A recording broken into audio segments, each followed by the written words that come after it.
Are you looking to get a head start on first quarter? Here at Change Coaches, we prepare people to lead in today's workplace. And we do that, leadership and organizational coaching, everything ranging from one-on-one executive coaching to group coaching related to certain competencies that you love middle managers to learn. We also offer keynotes, and those keynotes are based on the Leading Below the Surface book. And then finally, our most exciting offering that we just recently launched is empathy-based sales training. So we will get your sales team in a room, be able to develop them, train them, bring in more sales, and also bring you in more connections with customers. To learn more, visit changecoaches.io or email info@changecoaches.io. Hello, everyone, and welcome to the Leading Below the Surface podcast. I'm your host, LaTonya Wilkins, award-winning executive coach and author of Leading Below the Surface. A couple things before we get started. If you enjoy this podcast and you just started listening to it or watching it or whatever, please share it with others. Also, like and subscribe. And the reason why I ask for you to do this is for a couple of reasons. Number one, we're the new kids on the block here on YouTube. So we're trying to connect with more people, especially that the message resonates with. And second, who wouldn't be thrilled if you sent them today's content, especially about preparing your leadership mindset and bringing it up to date with today's times. Today, I'm going to share with you 8 ways to bring your mindset up to today's times. And the reason why I'm doing this episode and I'm sharing these 8 tips is because I've gotten so many people coming up to me saying, "Oh my gosh, how are you doing? You seem to be like you're doing well. You seem to be okay. And, I want a little bit of that. I want a little bit of what you have." And I always tell them, it's not as easy as you think. I mean, this is something that, I've been working on for years, and that is getting my mindset right for today's times. If you listen to today's episode, congratulations, that's the first step. But there's so many other steps to this process. There's practice. There's, doing some, I would do peer coaching with other people to be able to move more towards that. There's also really just taking that step to stop yourself when you are going into old behaviors. And I'll talk a little bit about that today. So 8 steps to upgrade your leadership mindset to today's times. A couple things. If you're just coming upon this podcast, if it's your first time listening to it, if you're newer to the podcast and to this community, just know that my tips are going to be probably deeper, probably more, coachy than a lot of other tips. Sometimes you get tips and it's just like, pull yourself up by your bootstraps and just get over it. That's not what this podcast is about. It's about depth. It's about building real change. It's about building real change in yourself, building real change in your organization, and building real change in others. Okay. So again, I'm going to be offering 8 tips today. So let's get to tip number 1 is, first of all, to embrace self-awareness and reflection. Again, embrace self-awareness and reflection. We talk about self-awareness all the time. And it's gotten to the point, sometimes it's used as a weapon. It's used as something that is punitive, but I will tell you when it's not punitive and it's something that you are doing yourself, if it's self-directed, it's going to be building self-awareness is going to be one of the best things that you've ever done. I will tell you that it's really uncomfortable, especially if you do it right. It's very, very also hard to regulate. So there's this piece that goes hand in hand with self-awareness, and that's self-regulation. So we'll talk about that. It's kind of like a flip of a coin. On one side, it's the self-awareness, like leaning into that self-awareness. And on the other side of the coin, it's the self-regulation. And so let me tell you a little bit of a story about self-awareness. And so the big thing is with my self-awareness, I had awareness of who I was. So for example, I knew who I was, I knew certain things that would trigger me. I know certain types of people that trigger me. Like there's certain types of people I don't like to be around. I know that if I'm feeling like someone is slippery or they're not telling me the truth or they're non-committal to something, that used to really upset me. And I would go in harder.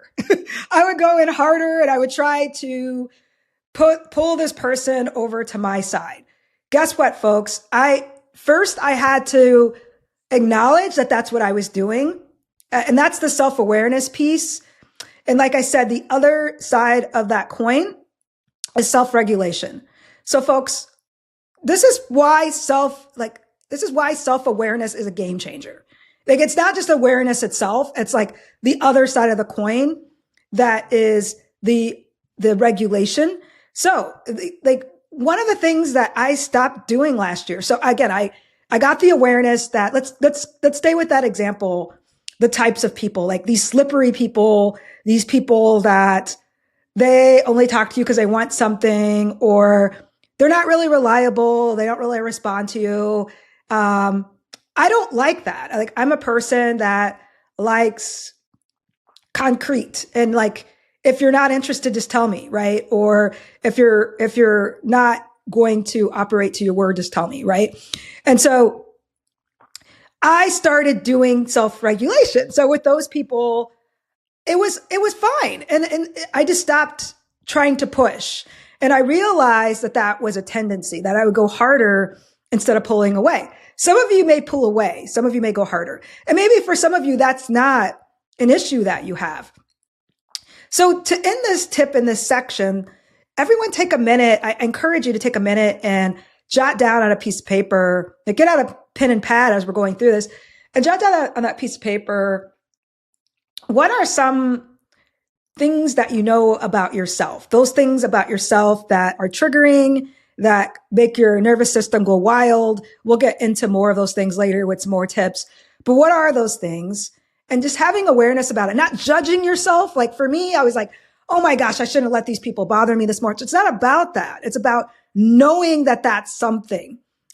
I will end this because I'll end this first tip with, I'm reading this book called Attached, and it's all about attachment styles and romantic relationships. I highly recommend it. It's great. It's like providing me with so many insights, not just into potential romantic partners, but also into how I respond in friendships and intimate relationships and anything really close. And it's like one of the things he talks about in the book is sometimes we judge ourselves and we think, oh my God, it's bad to care too much. It's bad to get your feelings hurt. It's bad to want to be interdependent. It's not. It's just you. It's just you who you are. It's bad to be emotional. It's not. It's you who you are. So knowing yourself again, and that flip of the coin, the self-regulation, it's really just to get you out of that situation. It's self-preservation. It's not to discontinue that part of yourself. Okay.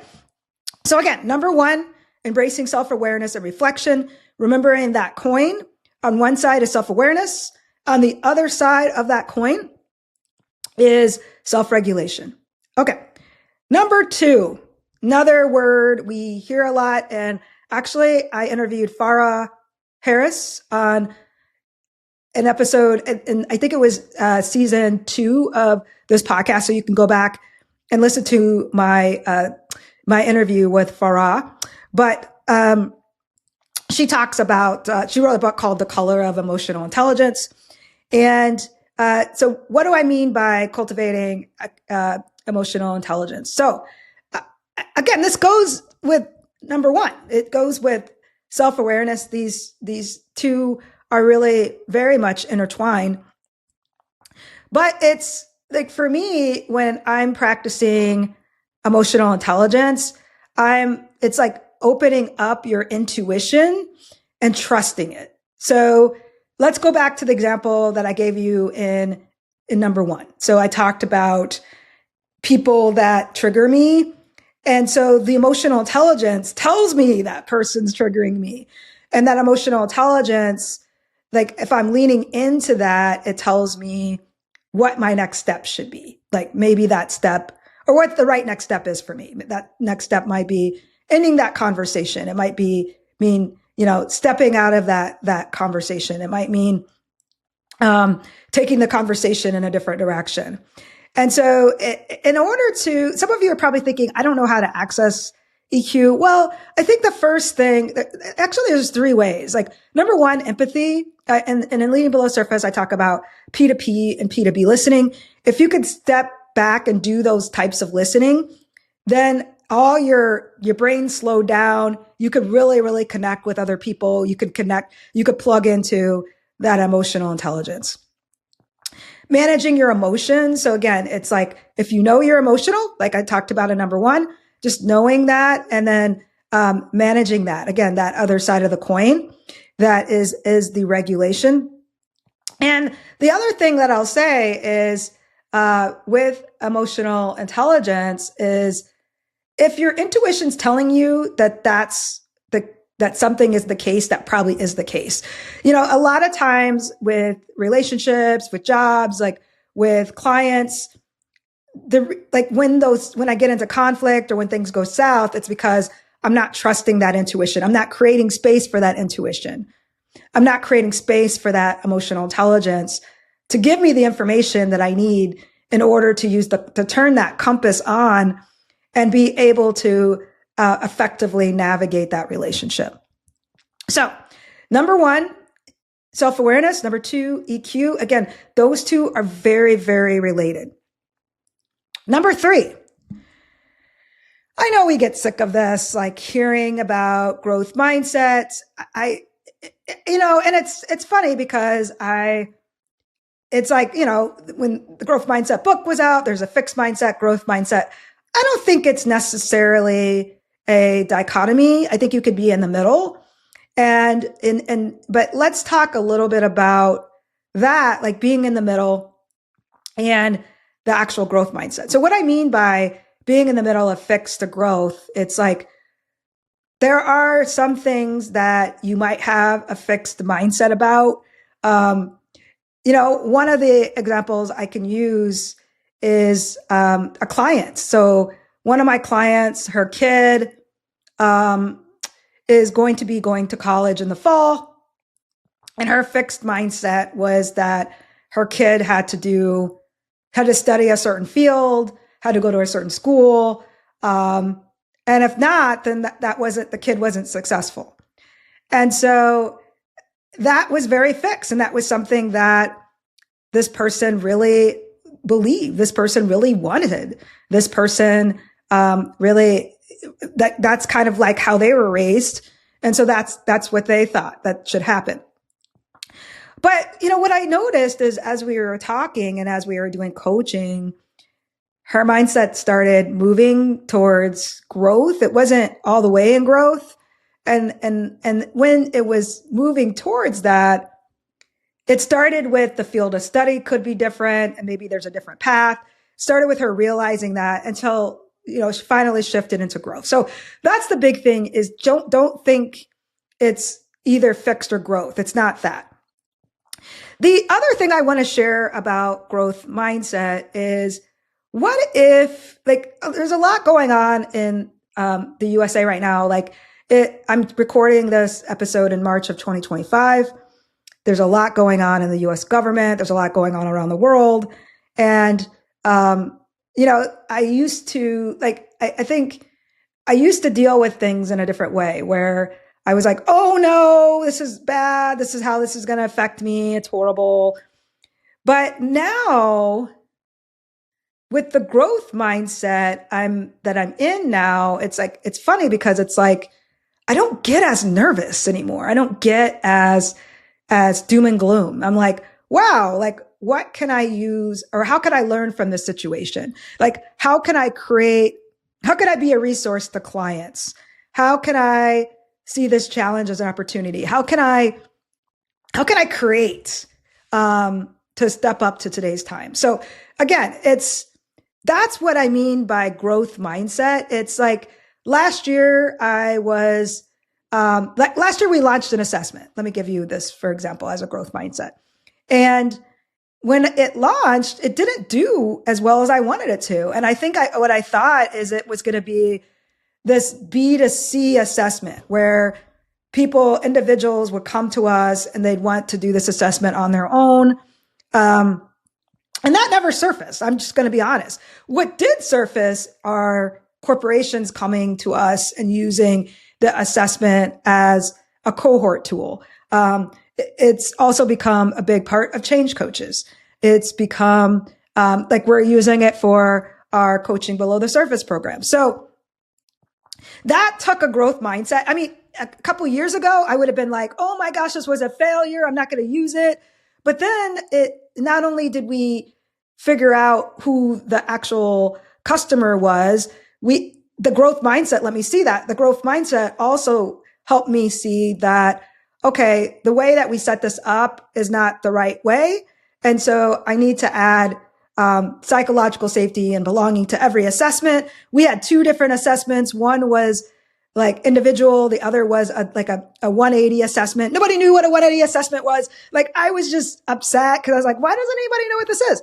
And so, but again, I used it as I used my growth mindset, and then we relaunched it and it worked really well. So again, think about a problem that you're having right now or something that you're thinking of. And maybe if you're stuck in a doom and gloom, how would a growth mindset help you?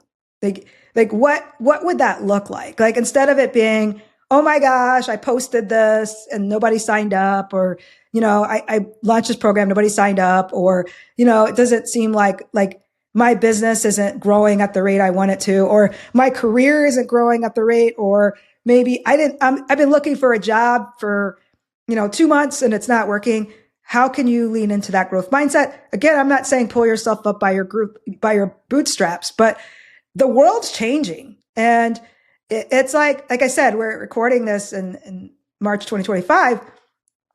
It's going to continue to change.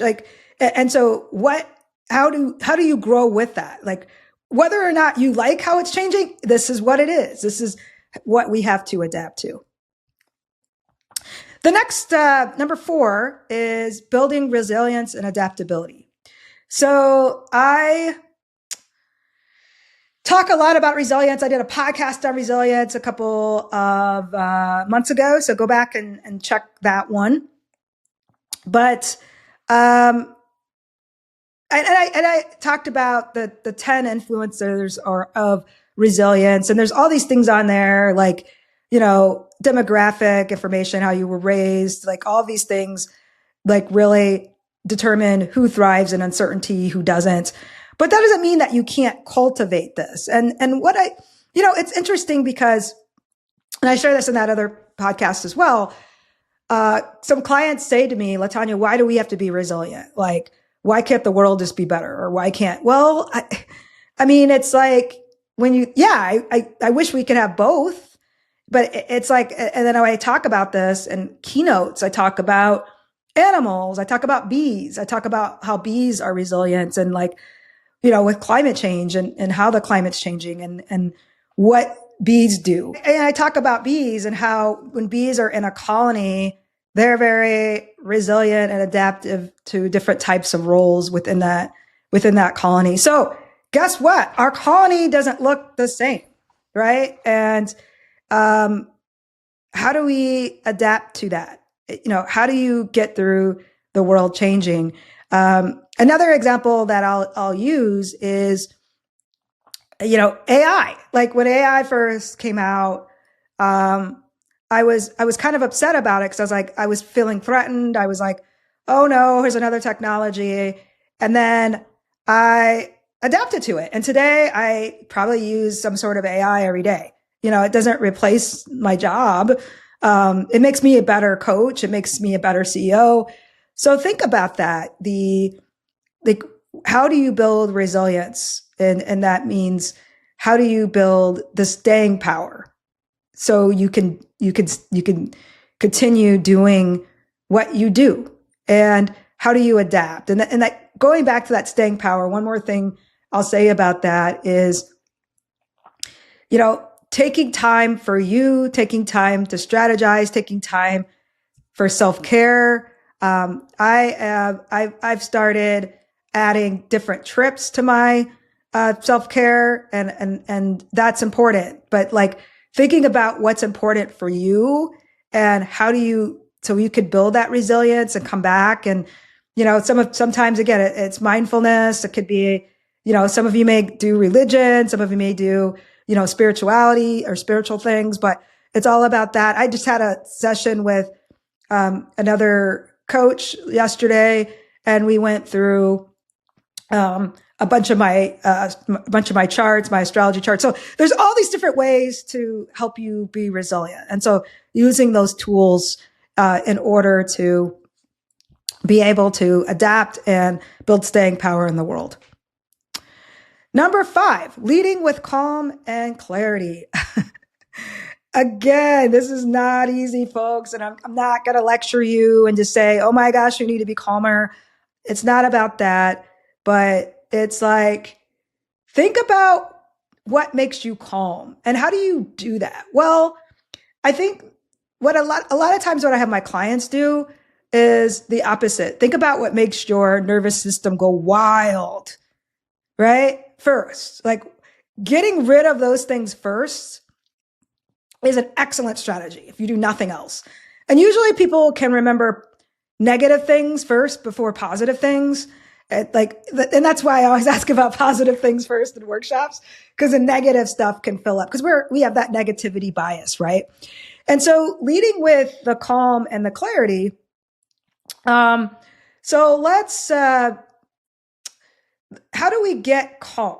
Like, what does that look like? Again, like the best way to build calm, again, is to take away the things that make your nervous system go wild. Well, what are those things? So for me, and I did this exercise late last year because I knew 2025, there were going to be a lot of stressors for me.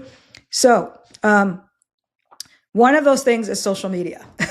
And like some of you are probably like, well, you're so good on social media. Well, yeah, but I have a lot of boundaries. So I've really changed how I do social media. And that has been game changing with my calmness. I'm only on mainly social media for business purposes. I do a lot of Substack. I read a lot of blogs on there, and that's it. I don't like to read things that that have a purpose of evoking my emotions. I don't like that, and I've realized that's not for me. So I've curated my feeds so I don't have to be triggered that way.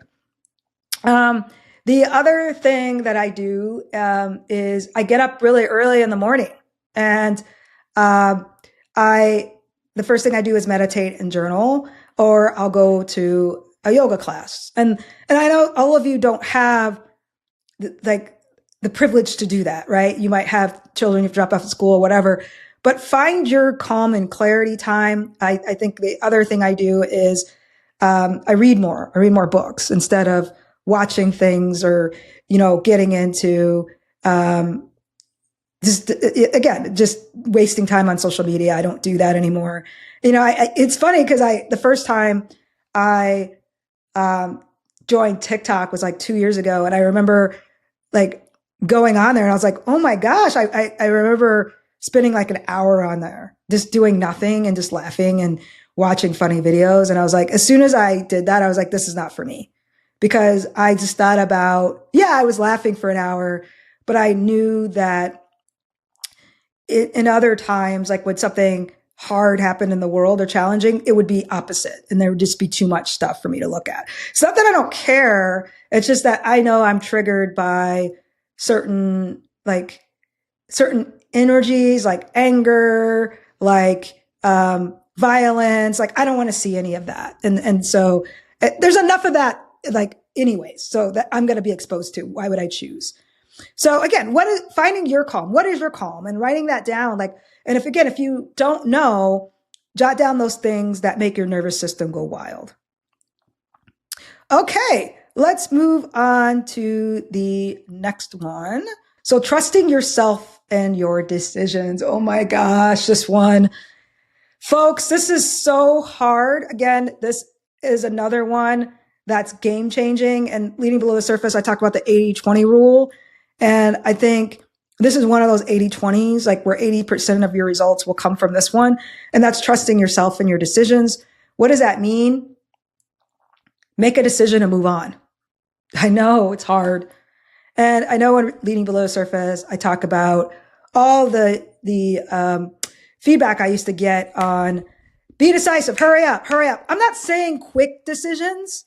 I will tell you that I recently made a big life decision, and I won't get into that decision. So I recently made a big life decision, and that was a relationship decision. And that was a decision that it was really, really hard to make. And I made that decision over time.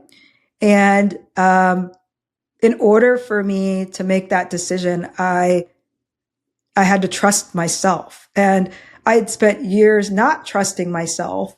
And so I had to figure out how to build trust with myself around my decisions. So what does that mean? How did I do that? Well, I started jotting down the decisions that I made in my life that were good decisions. And how did I make those? And what was the process? And I emulated that same process. So I think with when you're making a major decision, like that's life-changing, you might need a lot of, pros and cons list. You might need a lot of you might need a lot of conversations with friends. You might want to consult other people, coaches. But I think the number one thing, like I had all those things, but in my decision, the number one thing that I was ignoring was my intuition. And so it goes back to number one and number two. And so how can you trust yourself in the decisions that you make? Well, I think number one is trusting your gut. And I'm not saying like the first, because, first impressions, a lot of times they're not correct, right? But it's like, if that keeps coming up over and over again, then you know that you have to trust your decision to walk away from something. And I've done that with clients. I've done that with newer friendships. Like maybe we just need some breathing room. It comes back. There's a friendship that I have right now. It's also a business partner. And we're really cultivating this wonderful relationship. And, I'm glad I didn't trust my first impression, because like the first time we had conflict, I was like, oh, I don't know. But then I worked through it because my gut was like, I think this is going to be good. But I wasn't happy with how that incident had went and how that conflict went. But deep down, I knew, I believed that it was okay. And if you're having a hard time believing yourself, one exercise you could do is write down that thought. For example, I don't think this friendship will work out. And then kind of do a journal over a month. Like what supports that and what does not support that, and just kind of see. And it doesn't have to just be actions. It could be how you're feeling inside. So again, trusting yourself and your decisions. And this is also those decisions that you make that are growth decisions, those scary decisions, like going back to when we launched the assessment, I made that decision and I just had to move forward with it. I had to trust that that's what I wanted to do and trust that that's something that I wanted to keep. And so I kept it and I moved forward. It wasn't that I regretted the decision. It was a learning, and that's what I continued to move towards. Okay. All right. So 2 more. Next one. Number 7, fostering a vision and sense of purpose. This is a big one, existential. This is harder to do. This will take multiple steps to figure out. But if one of the things that I did when I started Change Coaches is I wrote down what my purpose is in the world. And, what I thought about is like, one of my coaches would say something about like impact billionaires and like being able to impact, billions of people. Right. And and it's like one person can't do that, but yeah, the ripple effect can do that. And so that was my purpose, was to have impact on all these people. Right. And, my purpose was that my purpose wasn't to climb the corporate ladder. My purpose wasn't to make sure that, I just made people happy all the time, or I people pleased, or my purpose, wasn't to be this big, social media influencer or whatever. And some of you may say I am, but again, that's not my purpose. That might be something that's coming, but like my purpose is to help people connect across differences. My purpose is to help people grow and lead in today's times and be able to, bring out their talents in today's times, right? To be able to navigate the challenges of today's time. So that's my purpose. What's your purpose? And how do you know? Well, I think you start knowing your purpose when, if you could, like every time you have, like, here's an exercise you can do. Every time you have something that you're like, oh my gosh, that was amazing. That was an amazing impact. Every single time that you have that, jot that down. And then over a couple of months, you'll see what that running list is. That not only, that will tell you what your values are, that will give you insight into what your purpose is. So try that. It's, and the second thing is to figure out what your currency is. So some of you may be money motivated. So maybe that's your currency, but maybe some of you are meaning motivated. That's your currency. But what's your currency? What does that look like? And if it's, again, if you want to be a social media influencer or something like that, then maybe that your currency is number of followers. But I would strongly advise against that, because again, you want it to be something intrinsic, like something that makes you feel connected and something that shows that you're having impact on the world. Okay, number 8, folks. It's a little bit longer than usual. Let's get to number 8. Again, if you've heard something that you really love, please pass this on to others, because gosh, don't we need to create more next level mindsets to be able to navigate the future? I think so. All right. So this is the grand finale. And again, this is another 80-21, but commit to long-term success, folks. This is about the long game.